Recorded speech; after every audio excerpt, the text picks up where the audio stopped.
1 एप्रिलला पृथ्वीच्या सर्वात दक्षिणेतल्या टोकावरून एका क्रूझने अटलांटिक महासागरातून प्रवास सुरू केला, ज्यात वेगवेगळ्या बेटांना भेटी दिल्या जाणार होत्या आणि 88 प्रवाशांना घेऊन 61 जणांचा क्रू रवाना झाला. सुरुवातीचे काही दिवस सगळं ठीक होतं, पण या महिन्याच्या सुरुवातीलाच काही लोक गंभीर आजारी पडायला लागले. प्रवाशांना तीव्र ताप, अंगदुखी आणि उलट्यांचा त्रास सुरू झाला. सुरुवातीला सर्वांना वाटलं की हे सी सिकनेस म्हणजे समुद्रातील प्रवासामुळे होणारा त्रास किंवा सामान्य फ्लू असावा. पण अवघ्या 48 तासांच्या आत काही प्रवाशांची प्रकृती वेगाने बिघडली. जहाजावरील डॉक्टरांनी प्रयत्न केले, पण काही समजायच्या आतच 3 प्रवाशांना श्वास घेण्याचा प्रचंड त्रास होऊ लागला आणि त्यांचा मृत्यू झाला. डॉक्टरांनी खोलात जाऊन पाहिलं तर लक्षात आलं की हा एक असा व्हायरस आहे ज्यावर गेल्या काही दशकात उपचारच निघाले नव्हते. सगळ्या प्रवाशांच्या पायाखालची जमीन सरकली. या प्रवाशांच्या मदतीसाठी जहाजाला जवळच्या बेटांवर नेण्याचा प्रयत्न झाला, पण व्हायरस बाहेर येईल या भीतीने डॉकिंगची परवानगी नाकारली गेली. जहाज या बेटावरून त्या बेटावर निघाल्यानंतर 6 वर्षांपूर्वी जगभरात हाहाकार माजवलेल्या करोनाची आठवण झाली आणि यातल्या सगळ्या प्रवाशांचा जीव टांगणीला लागला.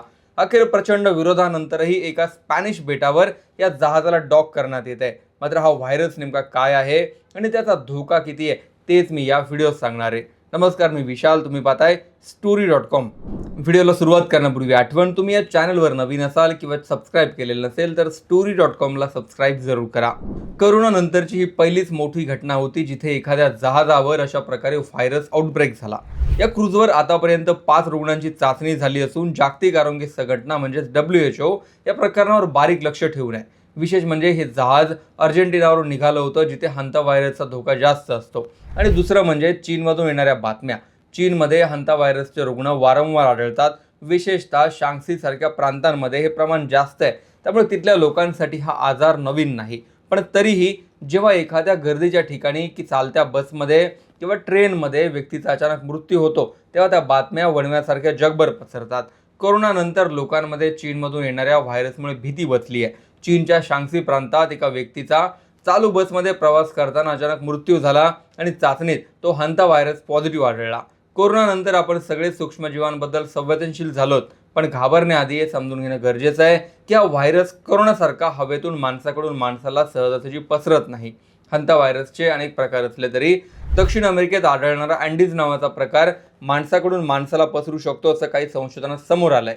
अटलांटिक महासागरातील या क्रूझवर सापडलेला व्हायरस हा अँडीज व्हेरियंट असल्याचे प्राथमिक चाचण्यातून समोर आलंय. याचमुळे हा व्हायरस जगभरात चिंतेचा विषय ठरलाय. या व्हायरसचा इतिहास जुना आहे. 1950चं दशक होतं. दक्षिण कोरियामध्ये कोरियन युद्ध सुरू होतं तेव्हा त्या युद्धात अचानक 3000 पेक्षा जास्त अमेरिकन आणि संयुक्त राष्ट्रांचे सैनिक एका अनाकलनीय आजाराने आजारी पडले. त्यांना ताप यायचा आणि शरीराच्या आतून रक्तस्राव व्हायचा. त्याकाळी कोणालाच कळेना की हा शत्रू नेमका कोणता आहे, तो गोळ्यांशिवाय सैनिकांना मारतोय. पुढची अनेक वर्ष हा एक शोधच राहिला. अखेर 1976 मध्ये दक्षिण कोरियाचे प्रसिद्ध शास्त्रज्ञ हो वांगली यांनी या विषाणूचा शोध लावला. दक्षिण कोरियातील हंतान नदीच्या काठी हा विषाणू सापडला, म्हणून याला नाव पडलं हंता व्हायरस. त्यांनी शोधून काढलं की हे सैनिक ज्या ठिकाणी राहत होते तिथे असणाऱ्या उंदरांच्या विष्ठेतून हा आजार पसरला होता. हंता व्हायरस हा ब्युनाविरिडे कुटुंबातला सदस्य आहे. शास्त्रज्ञांच्या भाषेत सांगायचं तर हा एक झुनोटिक आजार आहे जो प्राण्यांकडून माणसात येतो, पण सर्वच उंदीर हा विषाणू पसरवतात असं नाही. हंता व्हायरस प्रामुख्याने डिअर माऊस, कॉटन रॅट किंवा व्हाईट फुटेड माऊस सारख्या विशिष्ट उंदरांच्या प्रजातींमध्येच आढळतो.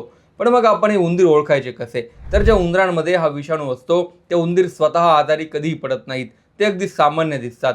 त्यामुळेच कोणता उंदीर घातक ठरेल हे माहीत नसल्यामुळे आपल्या घराभोवती दिसणाऱ्या प्रत्येक उंदरापासून सावध राहणं आणि अंतर ठेवणं अत्यंत महत्त्वाचं आहे.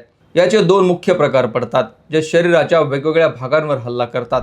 पहिला HFRS, haemorrhagic fever with renal syndrome. हा प्रकार प्रामुख्याने युरोप आणि आशियामध्ये आढळतो. हा आजार आपल्या किडनीवर परिणाम करतो. तर दुसरा HPS, hanta virus pulmonary syndrome. हा प्रकार उत्तर दक्षिण अमेरिकेत जास्त प्रमाणात आढळतो. हा थेट आपल्या फुफ्फुसांवर हल्ला करतो आणि सर्वात जास्त जीवघेणा मानला जातो, कारण यात मृत्यूचा दर 38 ते 50% इतका उच्च आहे. आता सर्वात महत्त्वाचं म्हणजे हा विषाणू शरीरात गेल्यावर नेमकं काय करतो. तर जेव्हा आपण उंदरांच्या विष्ठेच्या किंवा लघवीच्या संपर्कात येतो किंवा जिथे उंदीर जास्त आहेत अशा जागी साफसफाई करतो तेव्हा या व्हायरसचे सूक्ष्म कण हवेत उडतात. श्वासावाटे हे कण आपल्या फुफ्फुसात जातात. तिथे गेल्यानंतर हा व्हायरस आपल्या पेशींना थेट मारत नाही तर तो आपल्या रक्तवाहिन्यांच्या भिंतींवर हल्ला करतो. यामुळे आपल्या शरीराची रोगप्रतिकारक शक्ती प्रचंड वेगाने कमी होते. या प्रक्रियेत फुफ्फुसांमधील सूक्ष्म रक्तवाहिन्या लीक होऊ लागतात. परिणामी फुफ्फुसांमध्ये रक्त आणि द्रव पदार्थ म्हणजेच पाणी भरू लागतं. यालाच वैज्ञानिक भाषेत HPS म्हणजेच हंटाव्हायरस पल्मोनरी सिंड्रोम म्हणतात. रक्तवाहिन्यांमध्ये पाणी भरल्यामुळे माणसाला श्वास घ्यायला जागाच उरत नाही, म्हणजे जमिनीवर असूनही पाण्यात बुडाल्यासारखं वाटतं. याच कारणामुळे याचा मृत्यूदर तब्बल 38 ते 50% इतका मानला जातो. म्हणजे करोनाचा मृत्यूदर जेमतेम 1 ते 3% होता. त्याच्या तुलनेत हंताव्हायरस कितीतरी पटीने जास्त घातक आहे. हंताव्हायरस हा जगाच्या कोपऱ्या कोपऱ्यात वेगवेगळ्या रूपात दबा धरून बसलाय. आशियात, चीन, रशिया, कोरिया या भागात तो प्रामुख्याने मूत्रपिंडावर म्हणजेच किडनीवर अटॅक करतो, तर अमेरिकेत हा थेट फुफ्फुसांवर हल्ला करतो. भारताचा विचार केला तर 1966 मध्ये तमिळनाडूतील वेल्लोरमध्ये थोट्टापलायम नावाचा हंताव्हायरस पहिल्यांदा सापडला होता. भारतात याचे रुग्ण दुर्मिळपणे आढळतात, पण संशोधनात असं दिसून आलंय की भारतातील रुग्णांमध्ये तापाव्यतिरिक्त डोळ्यांच्या समस्या जसं की अंधुक दिसणं किंवा डोळ्यात रक्त उतरणं, डोकेदुखी, चक्कर येणं, उलट्या आणि जुलाब होणं अशी लक्षणं जास्त दिसतात. हा व्हायरस सामान्य तापमानात 10 दिवसांपर्यंत जिवंत राहू शकतो. त्यामुळे अस्वच्छता हे या व्हायरससाठी सर्वात मोठं आमंत्रण आहे. लोक सर्वात मोठी चूक करतात ती साफसफाईच्या पद्धतीत. समजा आपल्या घरात किंवा स्टोर रूम मध्ये उंदरांची विष्ठा पडली आहे. तुम्ही झाडू घेऊन ती जागा झाडायला घेतली तर झाडू मारल्यामुळे विष्ठेतील विषाणू हवेत उडतात आणि तुमच्या श्वासात जातात. त्यामुळे आधी त्या जागेवर जंतुनाशकाचा फवारा मारा. ती जागा ओली करा जेणेकरून कण हवेत उडणार नाहीत. 10 मिनिटांनी मास्क आणि हातमोजे घालून ओल्या कापडाने ती जागा स्वच्छ करा. हंताव्हायरस हा कोरोनासारखा जगभर एका रात्रीत पसरणारा विषाणू नाही, कारण तो माणसाकडून माणसाला सहसा पसरत नाही. त्यामुळे यात फार घाबरण्याचं कारण नाही असं जागतिक आरोग्य संघटनेने सांगितलंय. उंदरांपासून लांब राहणं, अन्न झाकून ठेवणं आणि घराभोवती स्वच्छता ठेवणं हाच यावरचा एकमेव उपाय मानला जातो, कारण यावर आजही कोणतीही विशिष्ट लस उपलब्ध नाही. पण सुदैवाने भारताला याचा अजून तरी कोणताही धोका नाही आणि इतिहासात डोकावून पाहिलं तर हंताव्हायरसने भारताला अजूनपर्यंत तरी फारसा त्रास दिलेला नाही. माहिती कामाची वाटली तर पुढे शेअर करा. चॅनल सबस्क्राईब करायला विसरू नका.